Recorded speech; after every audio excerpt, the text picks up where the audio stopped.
O Além da Notícia da noite de hoje está falando sobre a beleza da nossa fé católica, hoje com destaque para o Corpus Christi, que a gente já viu imagens, a televisão brasileira já mostrou muitas e abundantes e belíssimas imagens, Brasil afora. Parabéns a quem trabalhou hoje na confecção dos tapetes, parabéns a quem foi hoje para as praças, para as ruas, para as avenidas, para os lugares abertos e participou das celebrações. Que bonito isso. E obrigado por esse espetáculo também que nós, povo de Deus, recebemos de vocês também, que constroem, que nos ajudam, que ajudam a igreja a fazer com que tudo isso alimente a nossa fé. Muito bem. A origem da solenidade de Corpus Christi. O que se tem notícia é de que foi no século XIII. Era Papa naquela época, Papa Urbano IV. E o que acontece? Na diocese de Liege, na Bélgica, uma freira agostiniana chamada Juliana de Montcornillon teve visões de Jesus. Jesus, nas visões, pedia a ela que o mistério eucarístico fosse celebrado com mais destaque. Ela manda isto ao conhecimento do Papa. E aí o Papa, então, ouve aquilo e pede, então, que se procure saber como ainda. Enquanto o Papa estava recebendo esses pedidos daquela freira, veja o que acontece. Ano 1264, século XIII, numa cidade próxima a Orviedo, chamada Bolsena, ocorre o milagre de Bolsena. Como se dá esse milagre? Um sacerdote, celebrando a Santa Missa, no momento de elevar também a hóstia, de partir a hóstia consagrada, ele viu pingar sangue daquela hóstia, foi aparado pelo corporal, que é aquele corporal, como a gente pode explicar para as pessoas que nos acompanham? Faz parte das alfaias, né? Sim. Foi aparado pelo corporal, aquele pano onde se apoia o cálice e a patena, não é? E aí, a partir dali, o Papa, então, determina que os objetos milagrosos daquele milagre fossem trazidos para Orviedo, onde ele estava, era sede papal naquele momento, em grande procissão. Isso dia 19 de junho de 1264. Foram recebidos solenemente pelo Papa, aquela procissão que vinha, levados para a Catedral de Santa Prisca, e quando o Papa vê aqueles objetos chegarem, ele, solenemente, na frente daquela multidão toda que estava em procissão com ele, ele então exclama, Corpus Christi. Então, aqui são os registros que a gente tem do surgimento dessa festa, assim, de forma simples, século XIII, não é? E até é importante lembrar o seguinte, Ronaldo, que liturgicamente, por que é a quinta-feira, inclusive, né? A instituição da Eucaristia aconteceu ali naquela quinta-feira santa, antes do Senhor ser preso e assim por diante. Então, liturgicamente, a gente não celebra a quinta-feira de uma forma tão festiva por estar naquele contexto da Semana Santa, né? Então, se passa todo esse período pascal, depois da festa da Pentecostes da Santíssima Trindade, a igreja, a partir desses relatos, né, desses milagres que você trouxe para nós, a igreja assumiu, então, liturgicamente essa festa, né, para que se celebre, para que se faça a memória daquele dia em que foi a instituição da Eucaristia e para que se celebre de uma forma muito festiva. A gente se recorda que naquela quinta-feira santa, aquela missa da Ceia do Senhor à noite, ela inclusive ela termina até de uma forma assim muito silenciosa, né? A gente sai da igreja, vazia, né? Parece uma celebração vazia ao final. Justamente ao final, a gente entra já naquele silêncio da Sexta-feira Santa. Então, o dia de hoje não, o dia de hoje é festivo. É o dia de nós celebrarmos a Eucaristia como festa, e por isso que tem as procissões de Corpus Christi, essa tradição cresceu muito. Apesar que no mundo tem muitas variações a forma de celebrar-se, né? Aqui no Brasil, como é feriado já há muitos anos, então essa tradição está vivida de uma forma muito mais intensa, com tapetes, né, com procissões longas. Eu morei nos Estados Unidos e é um dia normal o dia de hoje, né? É um dia que não é feriado e assim por diante. E a igreja prefere celebrar inclusive no domingo, que é o dia que o povo pode participar, não é? Por lá não ser um dia, nem Sexta-feira Santa nos Estados Unidos é feriado. Então o dia de Corpus Christi também não é. Então, se celebra no domingo e aí faz congresso eucarístico, se faz, né, liturgicamente também esse dia. Bom, a senhor já tocou nesse assunto aqui, padre, então já quero até... Padre Xavier, então é possível se deixar de celebrar na quinta-feira, como tradicionalmente celebramos aqui, como o padre Roger disse, nos Estados Unidos é celebrado no domingo, e aqui a gente está vendo também que a celebração do Papa vai ser no próximo domingo. É, exatamente por isso. Por um motivo pastoral, pode haver o deslocamento de datas que são festivas, porque perderia o sentido até celebrá-la numa data que as pessoas realmente não podem participar, né? Não tem como elas participarem, fica sem lógica, né? Você vai ter uma igreja vazia, com poucas pessoas que estarão ali dentro. Então, o objetivo da festa, que era colocar em evidência exatamente o corpo e o sangue de Cristo ali, que realmente nós carregamos essa fé, vai ficar menosprezado pela impossibilidade de fazer uma celebração que seja digna, né? Com pessoas e naturalmente precisa de bastante gente para que a gente tenha aquela alegria típica da celebração. Então, no Brasil, nós já temos esse costume de deslocarmos muitas dessas celebrações para o domingo. Por exemplo, a Ascensão do Senhor cai numa quinta-feira e é celebrada na quinta-feira em muitos lugares do mundo. Inclusive, em Roma é celebrado na quinta-feira. Agora, as pessoas ficam até sem entender. Não, mas o Papa celebrou a Ascensão do Senhor hoje. E o padre aqui da minha paróquia não celebrou, né? E nós deslocamos exatamente para o domingo. Claro, não é uma opção que o padre faz livremente. A Conferência Episcopal, no caso a CNBB, fez essa solicitação à Santa Sé para que a Santa Sé, então, autorizasse essa mudança. No caso do Papa, ele pode mudar por ele mesmo. Por ele mesmo. Não tem que pedir autorização para ninguém. Como o Padre Roger disse, tem muitas celebrações da vida da igreja que lá na Itália são celebradas em dias de semana. Dia da E é semana. feriado lá, inclusive. Justamente. Então nós temos agora um momento de inversão. Hoje aqui é feriado, dia de semana, o Corpus Christi, mas o Papa vai celebrar no domingo lá.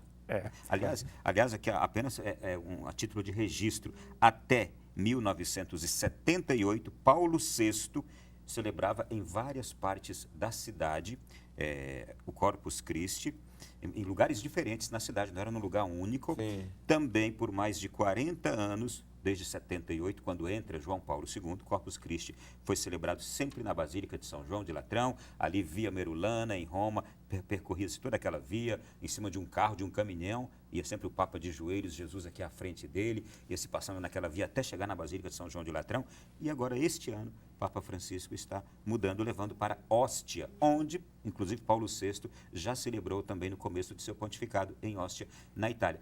Agora, olhar para Francisco neste ano agora, levar para Óstia essa celebração, faz parte um pouquinho da lógica pastoral de Francisco de ir um pouco para as periferias?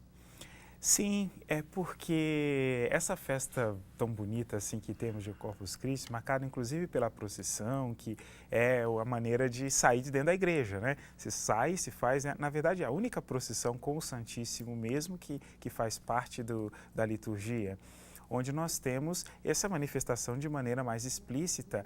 E aí o Papa tem a liberdade, na verdade o Bispo também tem essa própria liberdade, é que hoje se celebra em todas as paróquias, mas no tempo que foi instituído, tinha lugares que só tinha uma missa nesse dia. Então era aquela missa que era a missa da procissão que se fazia. Ela se desloca para o local onde tem a maior quantidade de pessoas que realmente vão participar. Então, no caso, lá em Roma já haveriam outras possibilidades de celebração. O Papa desloca a dele para um outro posto. Certamente, o ano que vem, ele deve querer celebrar num outro local, e deve correr um certo percurso dentro da Diocese de Roma, como é normal em algumas arquidioceses. Até mesmo no tempo que eu morei na Terra Santa, lá nós temos uma celebração, que é aquela oficial mesmo, que acontece no Santo Sepulcro. É feita dentro do Santo Sepulcro, é feita em latim, né, segundo o rito antigo, tudo direitinho ali. Aliás, o rito é moderno, mas a língua é latim, é tudo feito de uma forma bem bonita. Agora, depois o patriarca se desloca cada ano para uma paróquia diferente para fazer a celebração e a procissão ali. Então acontece em todas, mas cada ano ele vai em uma, como se fosse uma espécie de visita pastoral. Provavelmente essa dinâmica que o Papa Francisco quer colocar. Quer dizer, eu estou tentando adivinhar, né? Ele só mudou ali, é um chute, mas provavelmente esse tipo de dinâmica que ele está querendo, assim, assumir na celebração. Muito bem. Olha, senhores padres, está chovendo participação aqui. Eu preciso ir para elas agora, ok? Vamos lá, então. Olha só, muito legal os padres falarem de suas primeiras vezes consagrando a Eucaristia. Não que eu duvide, mas às vezes fico pensando sobre o milagre eucarístico. Quando vocês falaram da importância do véu do milagre não ser ultrapassado, está me trazendo muito esclarecimento em relação à fé. Se não me engano, aqui foi o Alex. Ok. Tem mais gente aqui também. Deixa eu ver quem chega aqui. Muitas perguntas. Boa noite, sou Ana Paula, da cidade de Santa Isabel, São Paulo. Eu e meu esposo Reginaldo sempre acompanhamos e estamos adorando o tema do programa de hoje. Muito obrigado a vocês, viu? Quem mais está por aqui? Olha só, fico me questionando por que as pessoas na igreja não estão comungando na mesma proporção de pessoas que fazem o ofertório. Percebe-se um número bem menor de pessoas que comungam. Aldrich, ele é da Pastoral da Música, Paróquia Maria de Nazaré, no DF. Aqui perto de nós. Olha, eu não vejo isso como negativo, não. Tá? Eu acho até muito importante que as pessoas tenham consciência daquilo que irão receber e assim por diante. Né? Porque há condições também para a pessoa comungar. Todos são chamados, participam da comunhão com o Senhor. Comunhão na palavra, comunhão eucarística. Mas receber a hóstia consagrada, as pessoas precisam realmente estar em condições para isso. Apenas que me chama a atenção quando as pessoas deixam de comungar por relaxo, porque é diferente, não é? Eu sei que eu preciso me confessar, e quando eu puder, eu procuro a confissão, tal. E aí você vai tratando a coisa de qualquer jeito. Então, isso é uma falta de zelo com a própria alma da pessoa, não é? Até uma certa indiferença com o mistério que está sendo celebrado. Agora, quando eu, por consciência, percebo que eu realmente preciso conciliar minha vida com Deus e não estou em condição de comungar, isso não é mal, não. Né? E eu até digo, Deus habita naquela alma, naquele coração, porque dá a ela até um sentido de penitência, de reconhecimento das suas fragilidades.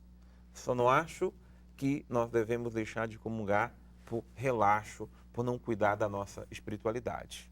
Muito interessante isso mesmo, Padre Roger. Uma outra coisa importante de levar em consideração é que quando se vê numa igreja pessoas que não vão para comungar, também não se estabeleceu o juízo de julgar a pessoa, não vai indo porque está em pecado. Justamente. Não dá para deduzir esse tipo de coisa. Nós padres temos, às vezes, inclusive, conversando com as pessoas assim, algumas pessoas que têm a ideia de que para ela comungar, ela tem que ter se confessado naquela semana, tem que ter feito coisas assim, que é parte de uma catequese que não foi muito bem feita e que, na verdade, precisa ser melhor acertada. Então, não dá para julgar por que a pessoa não foi por isso, por aquilo, é que está faltando isso, faltando aquilo. Mas, como o Padre Roger disse, isso é sinal de que a pessoa tem consciência diante do que ela está, do milagre que ela está ali e que ela não está em condições de receber Jesus, né? Tudo bem. Eu tenho aqui o Robson de Lusiânia, em Goiás. Boa noite, Robson, para você também. Ele diz, se o sacerdote faz a liturgia eucarística de forma incompleta, esquecendo partes importantes, a transubstanciação acontece? Sim, porque a transubstanciação ela está relacionada ao ministério de Cristo, ao sacerdócio de Cristo que nós recebemos na ordenação. Então, é aquilo que nós dizemos que ele funciona por si só. Ele funciona por si só, não é a santidade do padre que faz acontecer, como o Padre Roger já disse. Agora, o que é necessário é que ele cumpra exatamente aquele rito que foi previsto pela Igreja. Isso é importante que ele faça. Agora, o rito que foi previsto pela Igreja tem a parte central ali da consagração, que essa ele tem que fazer. Ele precisa fazer mesmo, não tem jeito. Se ele não fizer, se ele saltar esse pedaço, pronto, não aconteceu transubstanciação alguma. Mas alguma palavra, alguma coisa que ele acabe pulando ali por descuido, sei lá, porque na hora veio outra coisa na cabeça e se perdeu, alguma coisa assim, esses pequenos detalhes, eles não influenciam, não tiram a validade daquela consagração. Olha, eu quero agradecer a muita gente. Olha, a Aristânia de Estância Sergipe, o Fábio no Rio de Janeiro, a Quinca Salles, ela diz assim, estamos aqui na zona rural da cidade de Água Branca, na Paraíba, gosto muito desse programa e hoje mais especial ainda. Tem mais alguém aqui dizendo assim, como perdem aqueles que são impossibilitados por causa de uma heresia ou de uma pseudo-fé de chegarem até Jesus Eucarístico? Felipe Oliveira, da Arquidiocese de Fortaleza. Quem mais está aqui? O Alex está pedindo oração. Olha que coisa interessante, o Alex está pedindo oração para a avó dele que está internada. Ele diz assim, que a avó dele sempre acompanha a Canção Nova, gosta muito da Canção Nova e está pedindo agora orações por ela. Muito bem, parabenizando pelo programa também. Quem mais? A Sandra de Vila Velha, no Espírito Santo, gostaria de saber o que significa Apologia da Igreja Católica Romana. Apologia da Igreja Católica Romana. Apologia significa defesa. Nós temos, inclusive, uma parte dos padres da igreja, daquela fase da patrística, que são chamados de padres apologetas ou apologistas, né?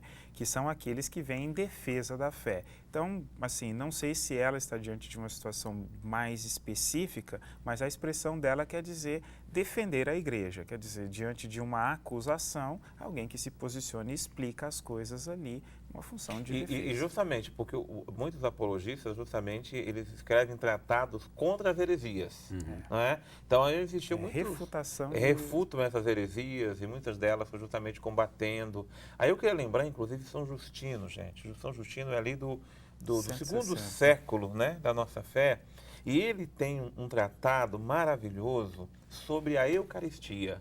Né? São Justino, um padre da igreja, muito sábio, muito sábio, muito santo. Quando eu leio aquilo que São Justino escreveu sobre a Eucaristia, primeiro ele faz um relato de como a igreja cristã, a comunidade cristã, celebrava a Eucaristia. Né? E, ao mesmo tempo, ele traz os elementos para nós, para refutar aqueles que não creem na presença real de Jesus na Eucaristia, e, ao mesmo tempo, traz para nós os elementos para nos ajudar a compreender o valor da presença de Jesus na Eucaristia. Então, você pode até procurar aí no Google e assim por diante, São Justino e a Eucaristia. É um relato maravilhoso de como a comunidade cristã celebrava a Eucaristia. Celebramos ele amanhã. E amanhã é dia de São Justino? 1º de junho, é verdade. Já vale a pena até conhecer um pouco mais São Justino amanhã, hein? Amanhã. Olha, o nosso segundo bloco já acabou também. Padre Roger, tem muita gente perguntando sobre o seu estudo bíblico dirigido. Daqui a pouco o senhor fala sobre Vamos ele. falar, que amanhã vamos começar e pode já vir a fazer. Ótimo, que beleza. Olha, gente, vamos para o intervalo. Já voltaremos aqui na sequência do Além da Notícia.